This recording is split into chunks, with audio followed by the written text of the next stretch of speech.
Good evening, everyone. This is Ron. It's a little after 6 on Monday evening. So, let's see. On yesterday, we spoke primarily, anyway, on looking at the what it means to make a sacrifice. What is a sacrifice and an offering? And we were studying it from looking at it from the perspective of uh, Isaiah chapter 66, those first 4 or 5 verses. And we also mentioned a couple of other verses just to make sure everyone knew that it was mentioned in more than one place in the scriptures. And so that was what we looked at yesterday, because what it says is God lets us know that, and we had talked about this before, but uh, I never intended for you to kill animals for a sacrifice. And so we looked at that, and just to sort of set the record straight, make sure everybody on the phone understands. And I also think we have a responsibility too, because we do put things out there online and for others to hear. So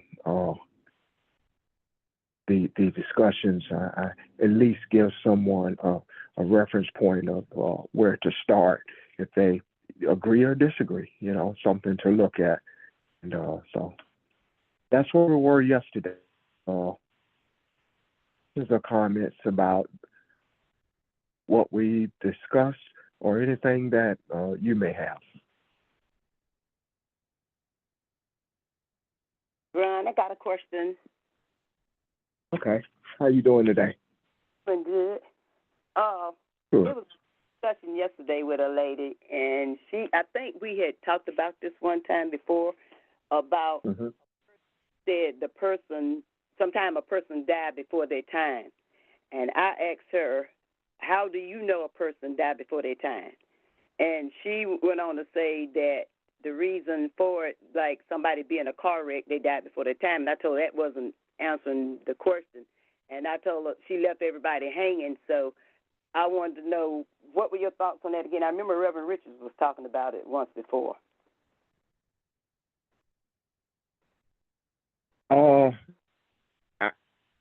These people that don't believe in coincidences, and who's to? Yeah, I agree with what you're saying. Who's to say someone died before their time? I do, however, know I have known of cases where people live recklessly and just almost as though they had a death wish, and but to say somebody died before their time, I don't know if I anyway have that kind of wisdom.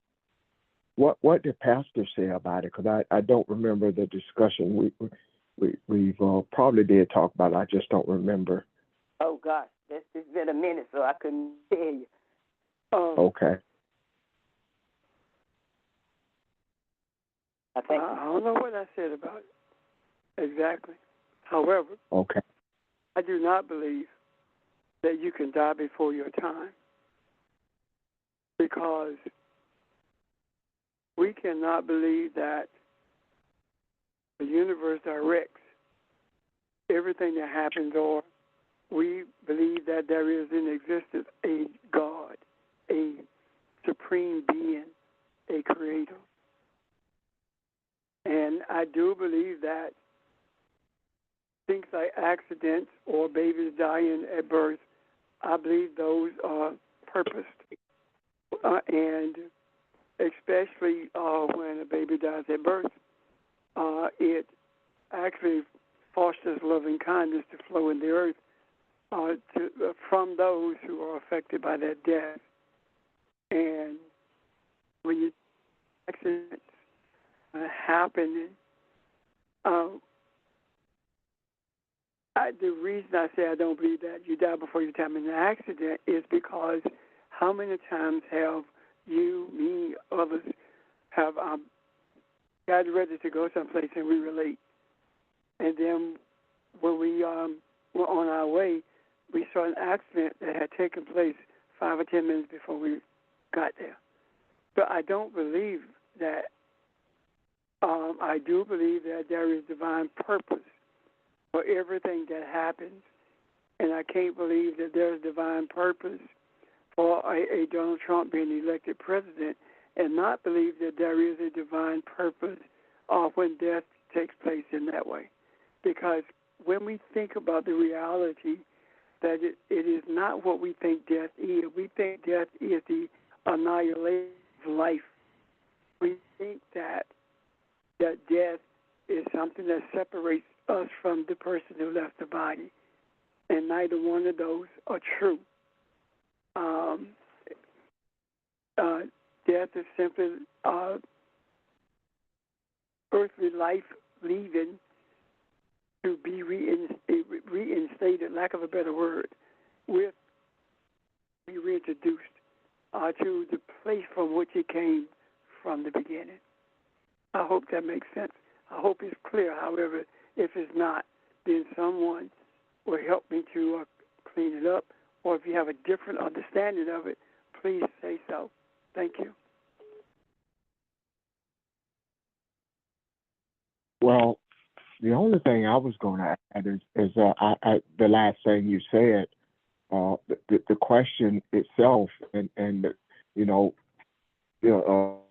dying before the time, it makes it sound negative, and it sounds negative because there's so much we don't understand about life, and if we understood that, then we'd understand life and death, and as you just explained it, Pastor. I mean, but it's not what we think it is. It's not such a final thing that it is something negative, but that's what we've grown up to believe, and that's why we fear it so.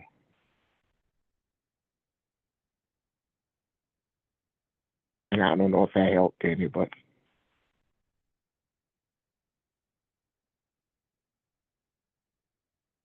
yes, you did, and I'm gonna have her to listen to this after it's been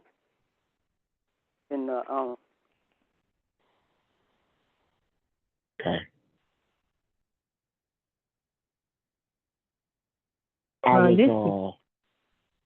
I'm sorry. Go ahead. This is Angela. I had a question about what we just talking about just 2 minutes ago. Yes, ma'am. So how you what? doing? What? I'm good. How's everybody doing? Right. I was going to ask. So what about the warning before warning before destruction? Like if somebody, let's say you receive. Well, I can't say if that person received warning, but I mean, we do hear that voice within us telling us, not to do this or not to go there or not to go there. So how does that play into the question that Ms. Kathy just asked? I would rather let Pastor answer, but I can say this, and I'll let him kind of clean it up for me.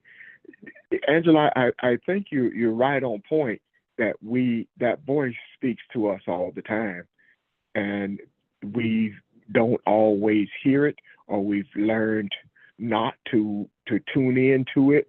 But I'm not saying that it warns everybody that when they're about to die, but I do think if we turn our ear to hear that inner voice, it will speak to us in all manners of our walk.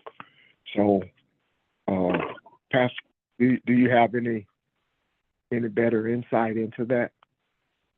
I don't know whether it's better or not. However, I do like the voice that says that makes you says don't leave now, or you forgot something, you have to go back and get it, and you're late. There are times when you are not paying attention, and the Creator does not intend for you to be involved in that accident or in that circumstance, and someone else tells you don't do it. I never will forget from the time I could walk. We've always heard this, that my mama and one of her best friends, or two of her best friends, was at revival, and when she was in high school, and they were getting ready to leave and go joyriding with someone from high school, and my mama said she wasn't going, and one of her friends said, "If Beth don't go, I'm not going." And they didn't go, and they didn't feel right by going. After the one who did, all of them got killed in a car accident. So that voice that Mama heard, and the voice of my mama to her friend, that's the same voice that says to you, the person who says to you, "I have a bad feeling about this. If I were you, I wouldn't do it or I wouldn't go." Does that make sense to you? Or does that help you? Yes, it makes sense. Thank you. Hey, Charles, I believe what you and Angel had said, because if we're not tuned in to the universe, I mean, I'm saying like this, everyone got an angel, and like I say, talking, trying to get you to understand about the universe. If you're not always sensitive enough to listening, I mean, you would avoid the accident or you'll be in an accident. And that's how I believe what you and Angela say. Okay, Charles, let me clean that up a little bit, if I may. All of us don't have an angel, as we have been taught. That everyone has their protective angel or their guardian angel that's always with them. The only guardian angel, first of all, means message, a messenger. You are the message, you are the messenger. So is your soul speaking to you? And if you don't listen to it, then the soul of someone else may speak to you. And if you ignore it, then the consequences are in your hand, or the rewards are in your hand. But that is not in the sense that we have been taught that angels are, because they do not exist at all, never have. The only angel, the teachings about angels came into the vocabulary of religion when Michelangelo painted the little chubby angel in the Sistine Chapel. This whole idea about angels being with wings and pink cheeks is unreal. When we talk about the three angels who showed up with Abraham, these were not angels in the sense that they were flying around talking to Abraham. It says that Abraham saw three angels approach his tent rather, as he was sitting in front of it. And if you read that completely, what you will find, as Abraham heard and to each message, that now there was two.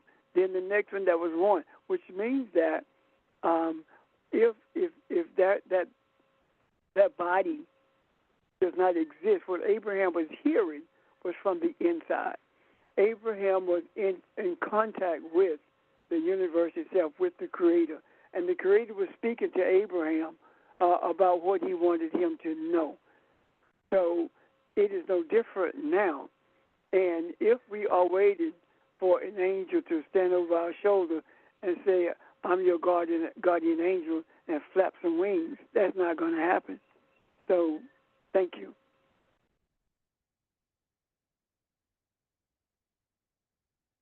Well, thank you, Rip. I didn't know, but I do know that, like I was saying, everyone is always warned about things and have to be tuned to the universe.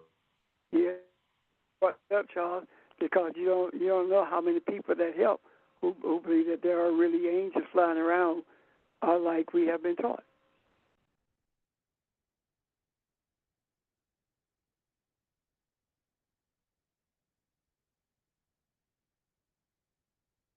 Thank you. Anyone else?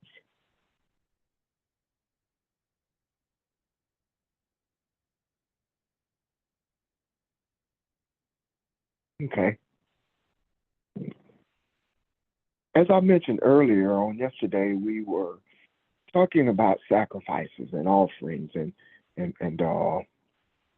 we were looking at what that really meant in the scriptures and how that relates to us, who we are, and understanding that giving up, as we talked before, up your free will, that journey is a sacrifice. It is saying that what I pursue is greater than who I am currently. It is greater than the being that the persona that Ron has made himself. And so those things that I value, I am really ready to concede and give up for greater wisdom and greater understanding of the scriptures and who I am. So when we were doing that, one of the chapters that was also referenced yesterday was Hebrew chapter 10. And I got to looking at that early this morning. And a lot of it is self-explanatory, but a couple of things here I think is worth pointing out, at least taking a look at. So if you don't mind, this Hebrew chapter 10, and I really, it's not really a lesson, it's just kind of supporting what we talked about yesterday, and I got to have a question or two that maybe we can discuss. Okay? Ron, this is Ramel. Could you repeat the chapter again? Yes, ma'am. Hebrews chapter 10. Thank you. And it is in reference to what we discussed yesterday. Okay? Hebrews chapter 10. I'm going to start with the first verse. For the law says it has only a shadow of the good things to come, and not of the very form of things, can never be the same sacrifices year after year, which they offer continuously, make perfect those who draw near. Otherwise, would they not have ceased to be offered, because the worshipers, having once been cleansed, would no longer have had consciousness of sin. But in those sacrifices, there's a reminder of sin year by year. But if it is impossible for the blood of bulls and goats to take away sin, therefore, when he comes into the world, he says, sacrifice and offering thou hast not desired, but a body thou hast prepared for me. In a whole burnt offering and sacrifices thou hast known. Then I said, behold, I have come. In the roll of the book it is written of me, to do the will of thy Father. Okay, I'm going to stop right there for a minute. You see that this supports a lot of what we were saying yesterday. Verse 4 talks about the blood of it is impossible to satisfy sin, let me see, to offer the blood of animals for sin, because you having to do this repetitively year after year. And just the very thought of repeating having to do this year after year reminds you of sin. So it shows in you that there is nothing that has truly been cleansed or been changed in you. This just becomes a ritual. The difference between this scripture and what we read yesterday out of Isaiah 66 is this one talks about Jesus. It says in verse 5, therefore, when he comes into the world, he says, sacrifice and offering thou hast not desired, but a body thou hast prepared for me. That was my question. I'm looking at the animal sacrifices versus Jesus. And I'm a little, questionable about this, the preparation of this body. That body thou hast prepared. What exactly does that mean? So what happened to Jesus compared? How did that fit in to all of this that we're talking about? Those two questions, they being fit into what we're talking about.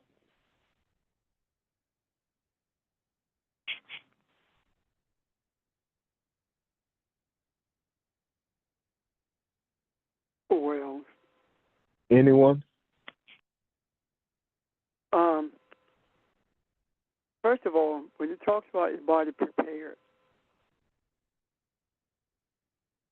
Jesus' body was prepared no differently than our bodies are prepared. Jesus had the same makeup in terms of his body as do we, and everyone else who has inhabited this earth. Which means that Jesus was just as much human as you and I are. And the mistranslation of the scriptures is what creates the confusion. When Jesus says that I, the Son of Man, Jesus is saying I, the human. So the Son of Man, the human, all of those things are the same thing.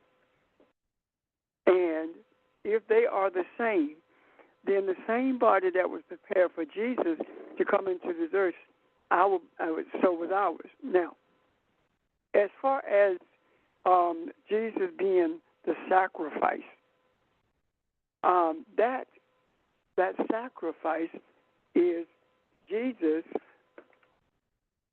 refusing to buy into everything that's in the earth, meaning that Jesus committed his life to traveling a journey of understanding who he was created to be.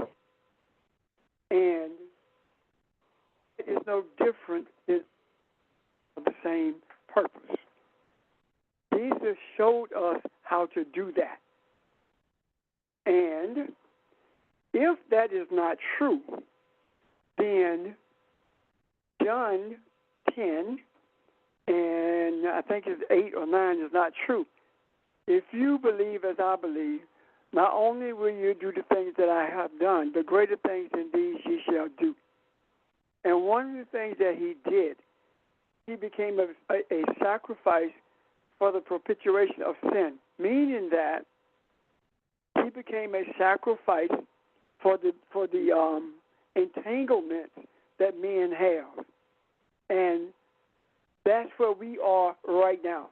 We are engaged in this journey, and our reason for engaging in this journey is to help mankind understand reason for being in this earth, and in doing so, helping them to see not only who they are, but what they are capable of, the inherent power that every one of us is born with, no different than the power that Jesus was born with.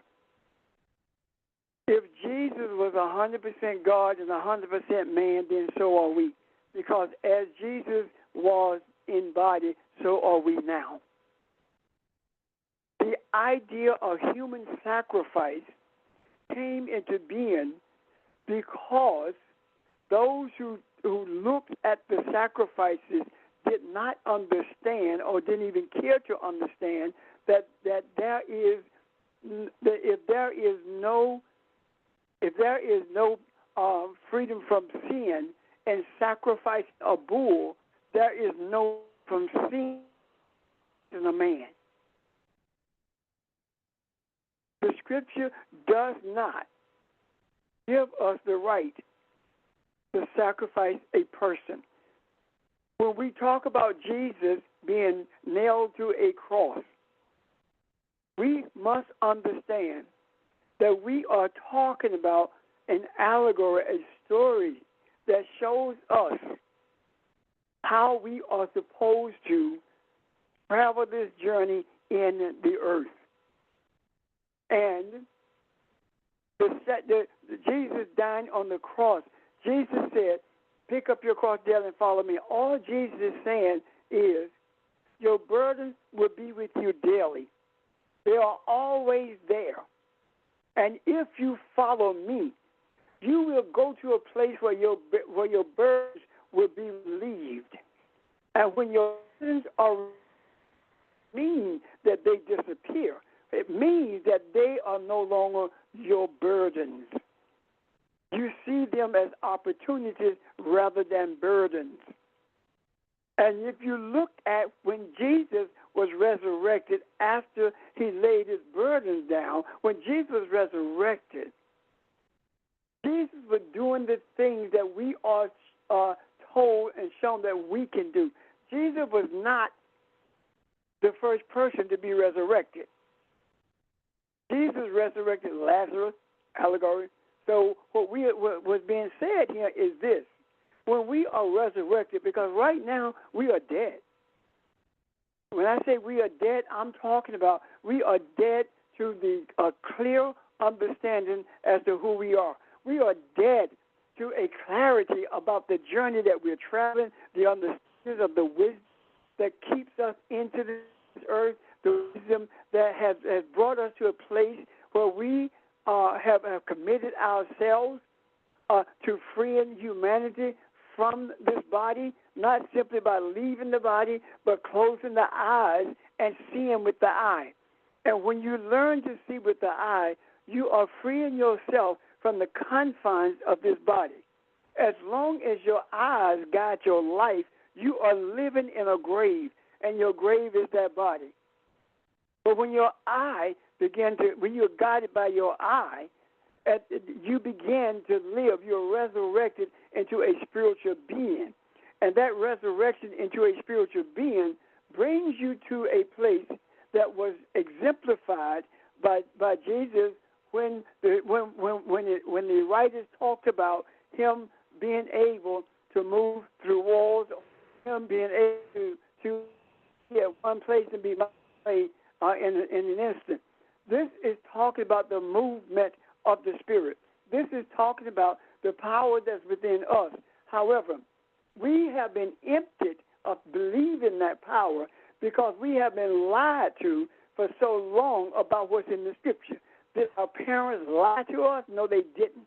Our parents told us what they thought the truth is, and they were telling us the truth as it had been taught to them. The lies started when religion began, when the religion became an organized entity. As long as people were seeing spirituality as a way of life and it was not organized religion, people were able to interact with each other on a different level or different plane than what we are now. And that is the reason that some of us may remember when we were growing up, there were people who knew someone down the street died, older people who knew that what things were about to happen. And white people started calling it clairvoyance. They are not clairvoyant. They're spiritual beings. And they were seeing with their spiritual eye. Did they understand that? No, but they know what they saw. And the apparitions that they saw were apparitions to get their attention so they would listen more sharply to what was being said. It is no coincidence that when Harriet Tubman was leading people out of bondage, she would stop and close her eyes and listen to her soul and go in the direction that her soul guided her. And that is no different than resurrection itself, listening at what's in you and you are moving according to it. There is no way in the world Tubman has been operating based upon the directions of her mind that she would not have been caught and killed. No way in the world. She never said that her thoughts were guiding her. It was always her soul. It was always the divine one who is God in her, the source of everything that is.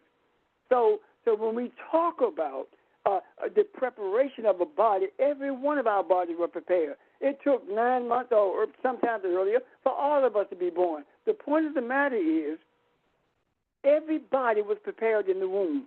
And every body that's prepared in the womb cannot live without it inhaling the spirit when it's brought out of that womb. And the spirit that it inherits shows them, they have the opportunity, shown everything that they need in all. Because of the wrong indoctrination from religion, we beat that out of them, not physically, but by telling them, that's not your imaginary friend. We talk to them and tell them, you don't really see that. Nobody can do that but God. Those are the kinds of things that we use to convince our children that God doesn't exist. And we don't even think that that's what we're doing, but that's exactly what we're doing. So Jesus was a man just like anyone else. And Jesus Jesus was no more God than you are. The difference between you and Jesus is that Jesus made the conscious decision to become the I for mankind. And when we say we made that conscious decision to become the I for mankind, then we need to stop looking for God from the outside. Everything we need is already in us. We are all that we need because we are it. Whatever we need, that's what we are. So what I'm saying in essence is this. Our needs, when we talk about needs, we look at housing, we look at food, we look at clothing, we look at those things. But the needs that I am talking about are the needs of understanding the wisdom of how we were wonderfully and fearfully made. The understanding the wisdom of when the scripture says, I say that ye are God, but yet you will die as mere men. Understanding that wisdom, understanding what it's saying. You were created just like me. And the expectation is for you to function in this earth as I function. You come into this earth with dysfunctionality, but you have the opportunity to transform your heart from your mind. The transformation of your mind is done by you listening to your soul and giving your soul preeminence over everything in your life. And when your soul has preeminence over everything in your life, the things that we call problems are simply bumps in the road that keeps us going in the right direction. And the things that we allow to beset us are opportunities for us to be reassured as to who we are and what the guiding forces in our lives are and the source of those guiding sources in our lives. I hope that I have responded properly to the question that was raised. If there are questions or comments, I welcome them. Thank you.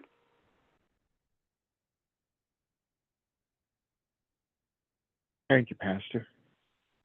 Anyone?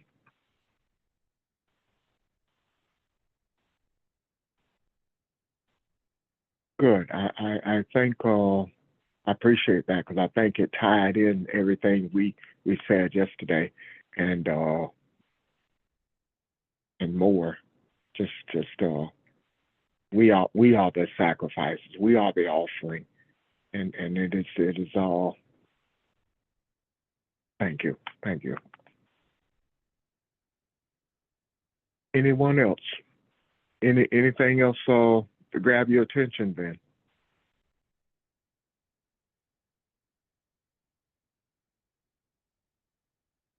That was all that I looked at because I wanted to try to tie these verses in with what we discussed on yesterday, and that one those that the verse 5 kind of puzzled me a bit, and I wanted to see the tie-in. So, thank you. I want to know if there are any comments or questions about what was said earlier. Or did you understand it? Is it clear? unmute and let us know, please?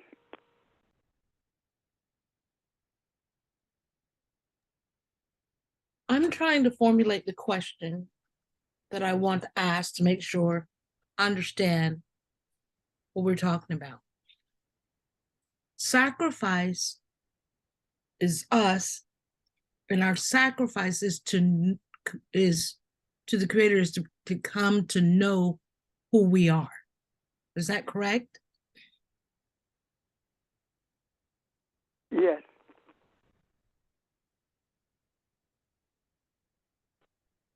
The word sacrifice, something has to die. Something dies. So what in Vermeil that you need to die so that you can gain greater understanding? And again, I'm sorry. My initial answer to that would be the physical me, the physical things I look after, I worry about, clothing, health, that. The most important one, though, is how we treat each other. All those other things will take care of themselves if we treat each other the way we treat ourselves. Okay. So if that is a sacrifice, you said there's a difference between sacrifice and offering. An offering is something that you freely give. An offering something it means to ascend up.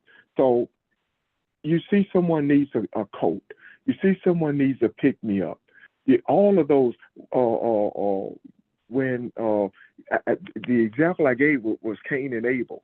Anytime we are addressing each other, whether it be by phone or face to face, it is an offering to the Creator. In other words, it is you, your soul, reaching out to someone else. So again, back to what Pastor said, how do you treat this person? How do you treat the guy who cleans the bathrooms versus the guy who walks by you with the shirt and tie every day? So both of them are human beings. Both of them have the same Elohim in them. But we sometimes treat one different than the other. Again, the offering is something that I freely give, and it means to ascend up because I am addressing the Elohim that you are, and I respect that, and I owe you that utmost respect. I see that as Ron does, that my respect for you is based upon the reality that we are one and that all of us are divine, regardless of your attitude. That's my respect towards you. That's what I offer you, my respect. However, when we're talking about tithe and offering, that's something different.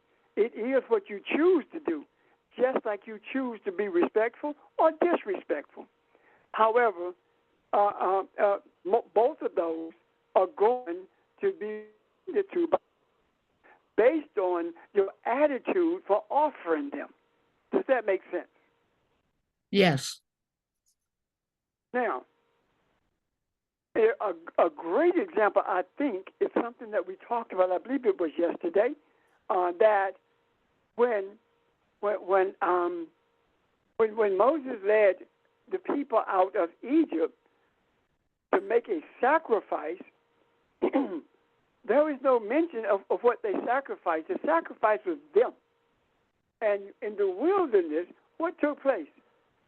In the wilderness, they were given an opportunity to enter the promised land, which means that they were given an opportunity to enter a place of consciousness that will make them one with the Creator.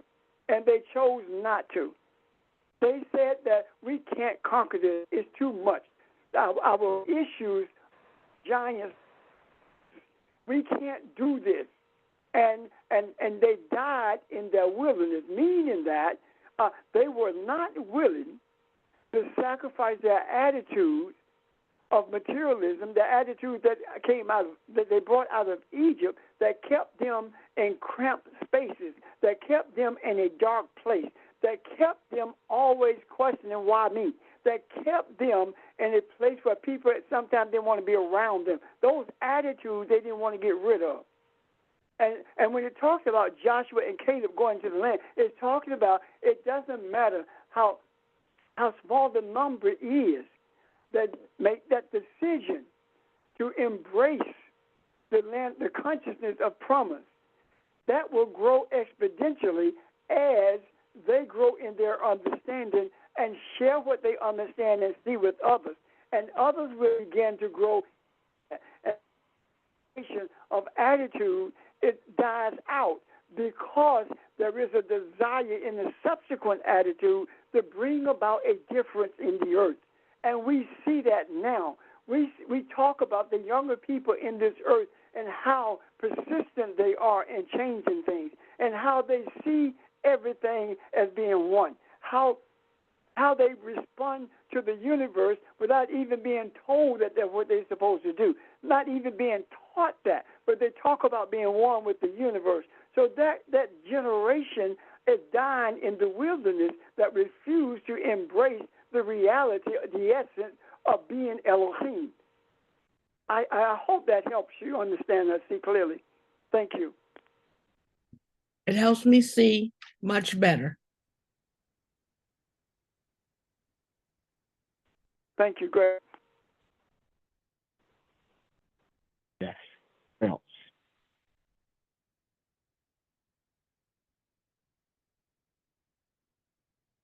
I got one question. You may have to help me, straighten it up or tell me the right way of saying it. When Jesus walked on the water and Peter asked Jesus, permit me to come out there to you. He might didn't say it that way, but you understand what I'm saying. And Jesus said, yes. And he walked up on the water. And as he was walking up on the water, I guess he found out what he was doing, then he sank it. Then he called out to Jesus to help him. What I'm mostly trying to say, how is that right there tied into what we're talking about now? Or is there in the same thing as we're talking about now? What is the one thing that man cannot conquer as he walks on this earth? Walking on water. Walking on water is a message.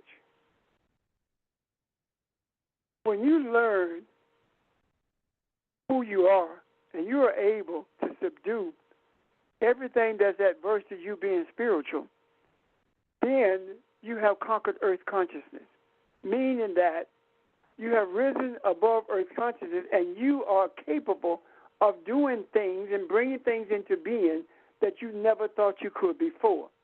And there are those who say to you, if you cast out a demon, if you open blind eyes, then that woman wasn't in the first place.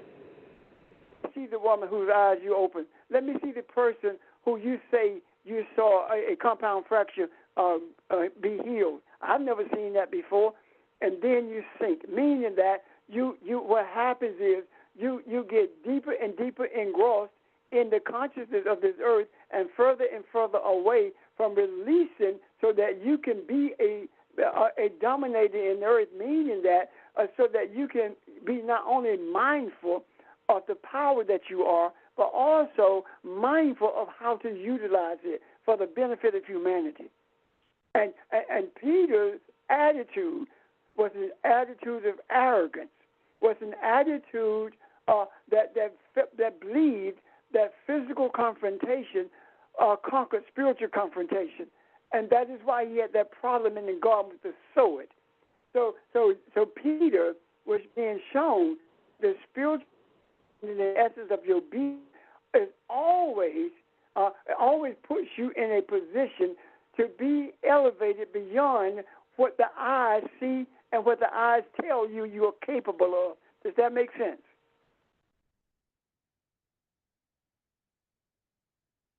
Yeah, that make a whole lot of sense.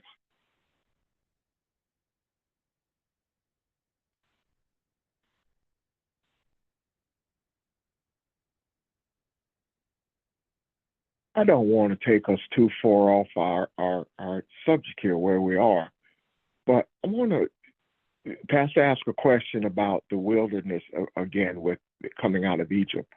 They asked to Pharaoh to go 3 days journey and to make to sacrifice, right? It almost sounds like they were coming back. I had intentions of coming back. And I've never heard that addressed. The 3 day journey, we know it wasn't physical days. That's not the part I'm saying. But to Pharaoh, maybe that's what he heard was 3 day journey. I wonder if they had, and this is a big if, would there have been redemption in Egypt, since Egypt represents the cramped space. So when they did not change their attitudes, it also affected Egypt, did it not? Well, if we look at Egypt as allegory, as we're doing everything, it also affected you when you went into the wilderness. If you did not make a decision that you were going to allow the universe to bring you to a place of elevation so you could see in the mirror of who you are, then your mind never left Egypt. Your mind is still cramped. You're small-minded. And let me give you a classic example of that. It's revival season.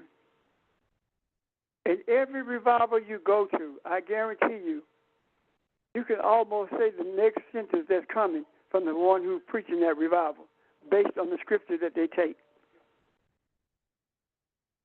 There is no ebb and flow. It's closed-mindedness. And we talk about opening up your mind. We're talking about thinking outside of the box. If you outside of the box, meaning that if you don't process outside of Egypt, you will not have an understanding of who you are.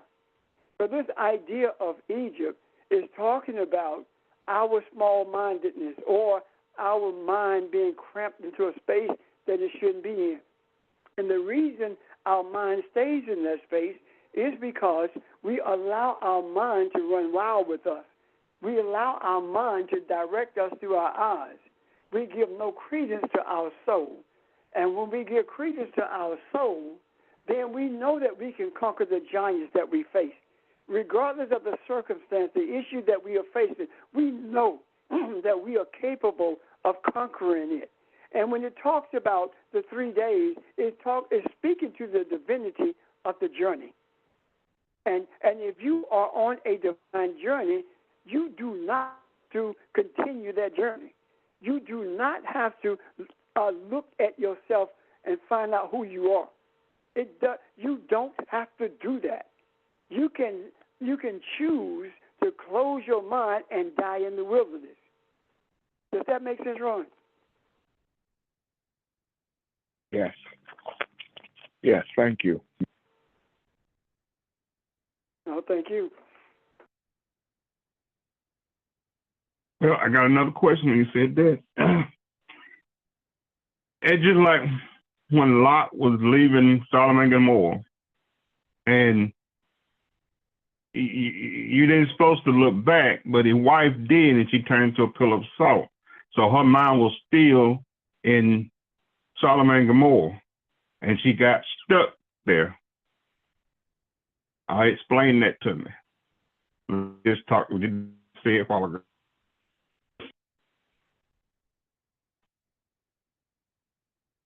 What does it mean?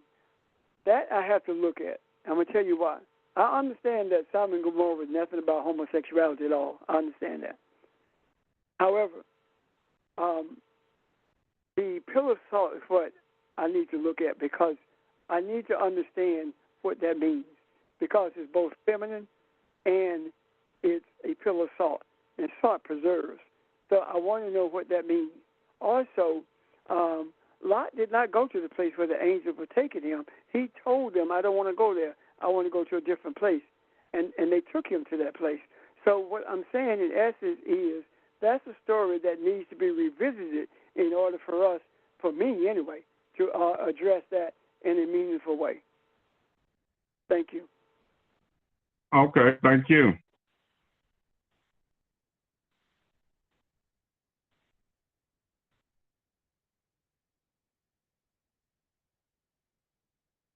Good questions, y'all. Anyone else?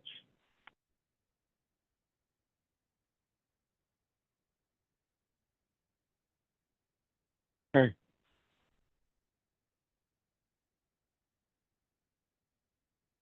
In our reflections, when we do our meditations this week, whenever you do it, I think we're in a good place. We're in a great place, and again, we're here because we choose to be. We give thanks for who we are, and we desire the truth. And that's what, and reflect on that. Reflect on the things we've talked about as we release this into the universe.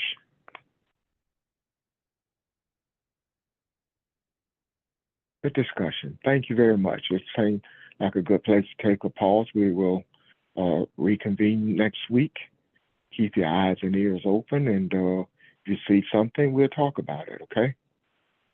Thank you. Have a great week. Thank you. Thank you. Bye, everybody. Bye, everyone. Thank you.